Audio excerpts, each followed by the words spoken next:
Quando o último suspiro deixa o corpo, o mundo físico não termina de forma abrupta, como muitos imaginam. Para quem observa de fora, parece apenas silêncio, um corpo imóvel, um quarto quieto, lágrimas de familiares. Mas para quem parte, a experiência é muito diferente. A consciência não se apaga. Na verdade, ela desperta. Imagine um homem chamado Antônio. Antônio viveu uma vida simples. Teve erros, teve acertos. Teve momentos de luz e momentos de sombra. Naquela noite, enquanto seu corpo repousa na cama do hospital, seu coração dá o último pulso, os aparelhos apitam. Enfermeiros entram correndo. Mas para Antônio, algo curioso acontece. Ele sente primeiro uma leveza, como se o peso que carregou por toda a vida tivesse sido retirado de seus ombros. A dor desaparece. A respiração já não é necessária. Ele abre os olhos menos, mas não os olhos do corpo. Ele vê. E o que ele vê não é o hospital como antes. As paredes parecem vibrar. A luz é diferente. O tempo parece mais lento. E então, ele olha para a cama e percebe algo que o deixa profundamente confuso. Seu corpo ainda está ali. Ele tenta falar com a enfermeira. Eu estou aqui. Mas ninguém responde. O pânico começa a surgir. É nesse momento que o primeiro auxílio espiritual costuma se aproximar. Do outro lado do quarto, surge uma presença calma.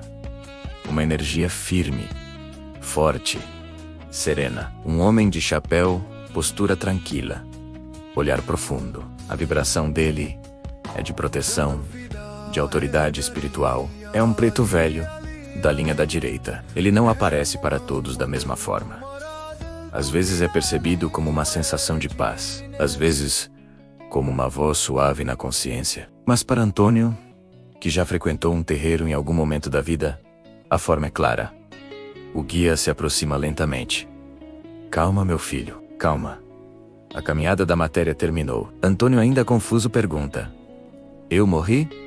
O preto velho sorri com compaixão. O corpo descansou, mas você continua. Nesse momento, outros trabalhadores espirituais começam a atuar. A Umbanda ensina que o desencarne não é um abandono. Existe toda uma equipe espiritual dedicada a esse processo. Guias da linha da direita, responsáveis pelo amparo e condução em vibrações elevadas, e também trabalhadores da esquerda, especialistas em resgates difíceis, regiões densas e espíritos desorientados. No caso de Antônio, sua vibração espiritual é relativamente equilibrada. Ele não está preso ao ódio, à culpa profunda ou à maldade. Então, o ambiente ao redor começa a se tornar mais claro.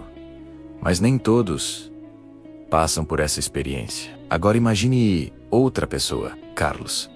Carlos viveu dominado pela raiva, pelo egoísmo e pela vingança. Não acreditava em nada espiritual e carregava ressentimentos profundos. Quando Carlos desencarna, a experiência é diferente. No momento em que o coração para, ele não sente leveza.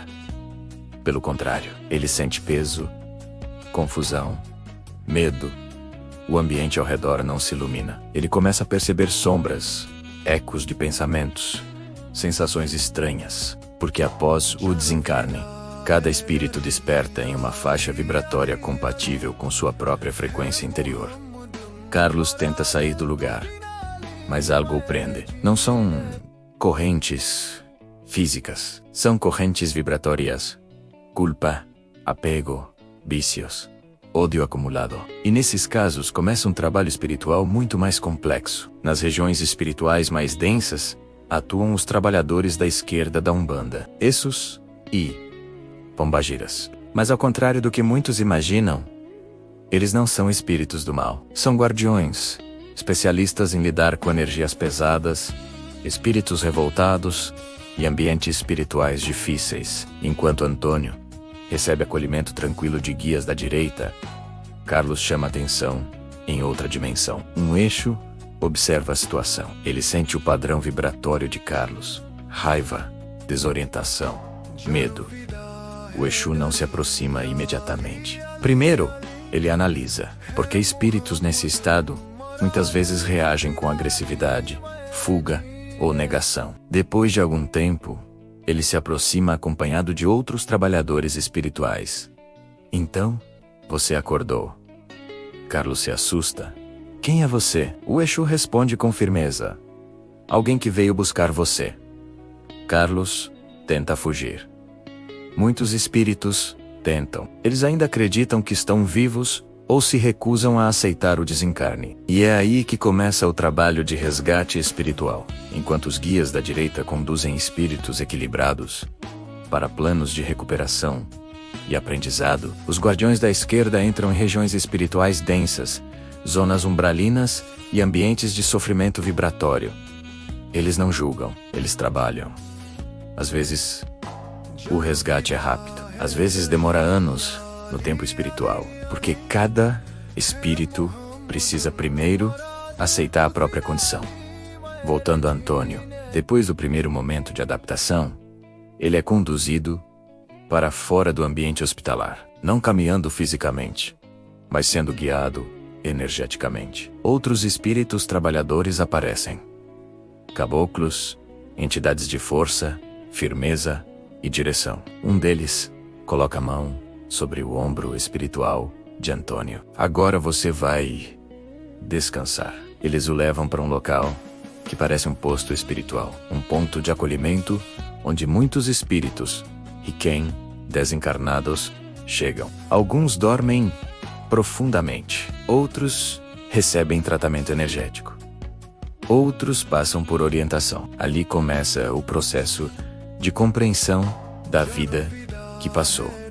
Revisão, aprendizado, planejamento futuro. Enequant. Isso em outra região vibratória. O Exu continua tentando dialogar com Carlos. Você precisa aceitar. Eu não morri. Morreu. Silêncio. O espírito começa a perceber que ninguém mais responde às suas tentativas de contato com o mundo físico. A raiva começa a ceder lugar ao medo. E nesse momento, o resgate pode acontecer. Outros guardiões chegam. Eles criam um campo energético de contenção.